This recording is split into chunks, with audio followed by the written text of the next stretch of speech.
Jabronix Pixaplay 11 projector review.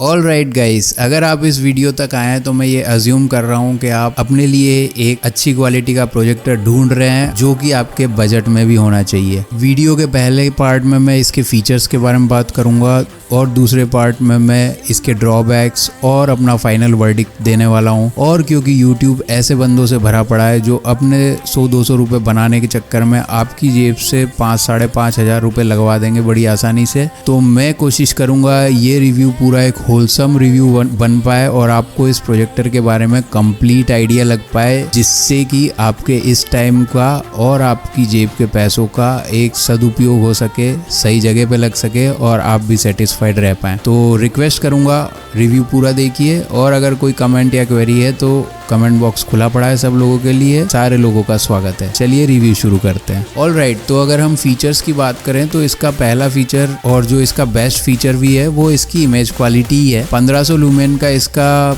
Image quality बता रखा है जो इसको ये पूरी तरह से निभा रहा है। अगर इसी रेंज में हम दूसरे प्रोजेक्टर्स की इमेज क्वालिटी देखें तो वो 400 या 800 लूमेन्स की आती है, भले ही उनके बॉक्स पे कुछ भी लिखा रखा हो। तो इमेजेस काफी ब्राइट हैं, कलर रिप्रोडक्शन काफी अच्छा है और स्टेबल इमेजेस है। तो इस मामले में ये out of the box totally noticeable है और 150 इंच की स्क्रीन क्रिएट करने में भी पूरी तरह से ये सक्षम है प्रोजेक्टर। और साथ ही साथ अगर हम देखें तो टेक्स्ट भी काफ़ी अच्छे से ये प्रोजेक्ट कर देता है। और अगर आपको किसी प्रोजेक्टर को अच्छा या ख़राब कहना है तो उसका आप टेक्स्ट का आउटपुट देख लीजिए। अगर वो टेक्स्ट का आउटपुट बढ़िया जनरेट कर रहा है तो ये आप इसको एक तरह से बोल सकते हैं कि किसी भी प्रोजेक्टर का ट्रेडमार्क फीचर हो सकता है उसका अच्छा या ख़राब कहलाने के लिए। इसका तीसरा जो फीचर मुझे अच्छा लगा वो है इसकी HDMI और USB पोर्ट से कनेक्टिविटी। हालांकि जब मैंने USB पोर्ट से मोबाइल कनेक्ट करने की कोशिश करी तो मोबाइल की स्क्रीन मिररिंग नहीं कर पाया। जब मैंने इसको पेन ड्राइव और कार्ड से चलाने की कोशिश करी तो वो आसानी से चल पा रहा है। तो ये स्टैटिक मीडिया डिवाइसेस को ही आई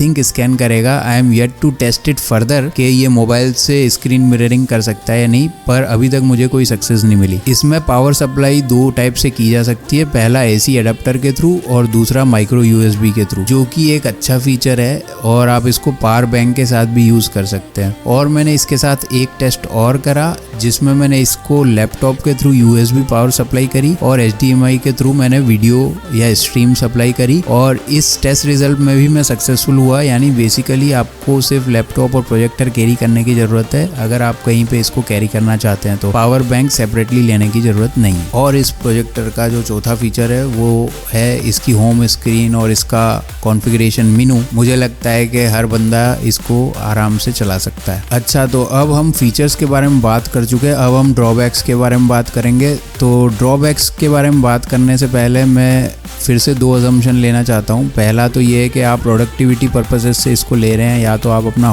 ऑफिस वर्कस्पेस सेट कर रहे हैं या होम ऑफिस सेट कर रहे हैं। और दूसरा पर्पस ये हो सकता है कि आप एंटरटेनमेंट के पर्पस से प्रोजेक्टर को देख रहे हैं। तो मैं इन्हीं दो रेफरेंसेस के थ्रू सारे ड्रॉबैक्स बताने की कोशिश करूंगा और उसके बाद आप बेटर तरीके से जज कर पाएंगे कि ये आपके लिए सूटेबल है या नहीं। तो जो सबसे बड़ा इशू इसके अंदर मुझे लगा, इसके अंदर कोई टी स्टोन करेक्शन नहीं है और कोई टिल्ट करेक्शन नहीं है। तो बेसिकली जिन बंदों को नहीं पता उनको मैं बता दूं, टी स्टोन करेक्शन अगर आप प्रोजेक्टर को बिल्कुल सेंटर में नहीं रखते हो प्रोजेक्शन वॉल के और हल्का सा एंगल पे रखते हो तो आप उसके लेंस को एडजस्ट करके इमेज को फिर से सीधा कर सकते हो। इसको बोलते हैं टी स्टोन। और टिल्ट करेक्शन मतलब अगर आपने थोड़ा सा नीचे से इमेज को प्रोजेक्ट कर रखा है या थोड़ा सा ऊपर की साइड से एंगल पे प्रोजेक्ट कर रखा है तो आप उस टिल्ट को सीधा करके फिर से इमेज को एक जैसी दिखने वाली कर सकते हो प्लेन सरफेस पे। तो ये दोनों ही चीजें इस प्रोजेक्टर पे नहीं है। इसका मतलब इस प्रोजेक्टर को आपको बिल्कुल सेंटर में ही प्लेस करना पड़ेगा। तो यहाँ से एक नई प्रॉब्लम निकल के आ जाती है कि या तो आप सेंटर में इसको अपने आगे प्लेस करोगे या फिर सेंटर में आप अपने पीछे प्लेस करोगे। और अगर आपको गर्दन को ज़्यादा नीचे या ऊपर की साइड नहीं रखना तो आपको अपनी आंखों की सीध में प्रोजेक्टर को रखना पड़ेगा। तो इसका मतलब अगर आपने फ्रंट में इसको प्लेस कर रखा है तो ये आपके और इमेज के बीच में अड़ेगा, या तो आप साइड से बैठ के इमेज को देखो। या मूवी को देखो। और अगर आपने इसको पीछे की साइड प्लेस कर रखा है तो वहां से हमारे पास दूसरी प्रॉब्लम एक और निकल के आती है, जो कि है इसके रिमोट की फंक्शनिंग में। तो इसका रिमोट जो है इसके बिल्कुल पीछे की साइड से ही काम करता है, साइड से भी काम नहीं करता ना फ्रंट साइड से काम करता है। तो अगर आपने इसको पीछे की साइड रख लिया तो रिमोट अनयूजेबल डिवाइस बन जाता है उसके बाद। तो अगर आपको इसके किसी कॉन्फ़िगरेशन में चेंज करना है तो आपको मैन्युअली उठ के इसके बटन्स के थ्रू चेंज करना पड़ेगा। और दूसरी बात, अगर आपने पीछे की साइड लगा रखा है तो बेसिकली आप अपने हेड से हल्का सा ऊपर ही लगाओगे इसको, क्योंकि ये बिल्कुल सीधी इमेज को ही ठीक तरीके से प्रोजेक्ट करता है। तो बेसिकली आप अपने आप को ऐसे स्ट्रेच नहीं कर सकते, या फिर आप गेमर्स हो तो ऐसे कुछ लोगों की ज़्यादा उछलने की आदत होती है गेम खेलते टाइम, तो वो फिर इस प्रोजेक्टर को हिट करेंगे। तो ये थोड़े से प्रैक्टिकल इश्यूज हैं। प्रोडक्टिव बंदों का एक्चुअली ऐसा है कि प्रोडक्टिविटी का एक टाइम होता है, एक मूड होता है, उस टाइम पे आप प्रोजेक्टर के एंगल को लेकर के स्ट्रगल्स नहीं रख सकते।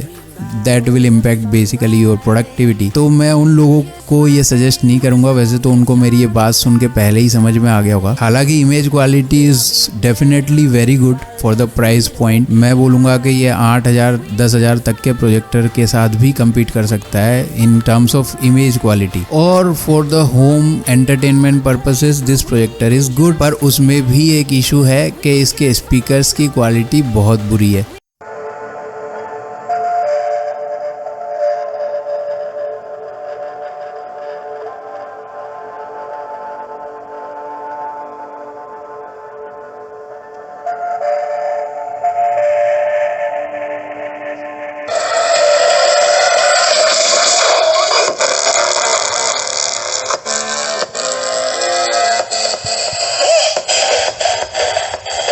तो बेसिकली अगर आपने इसको पीछे की साइड प्लेस कर रखा है तो पहली चीज़ तो आपको ये इशू हो सकता है कि आप रिमोट यूज़ नहीं कर पाओगे, मैनुअली करना पड़ेगा, विच इज़ क्वाइट ओके। थोड़ा सा उठ बैठ भी कर लेना चाहिए यार, इतने भी आलसी मत बनो। तो basically now we have the verdict also कि ये प्रोजेक्टर किन लोगों के लिए है। तो जो होम एंटरटेनमेंट के पर्पज से देख रहे हैं उन लोगों के लिए ये 5-5.5 हज़ार में एक डिसेंट डील हो जाती है। प्रोडक्टिविटी पर्पसेस से देखने वाले लोगों को मैं बोलूँगा कि अगर आप इसके इश्यूज के लिए कोई वर्क अराउंड फाइंड कर सकते हो तो डेफिनेटली ले लो, और अगर नहीं कर सकते तो मेरा चैनल सब्सक्राइब कर लो, मैं बता दूंगा कौन सी और चीज़ लेने लायक है। Thanks for watching this video, take care, goodbye for now.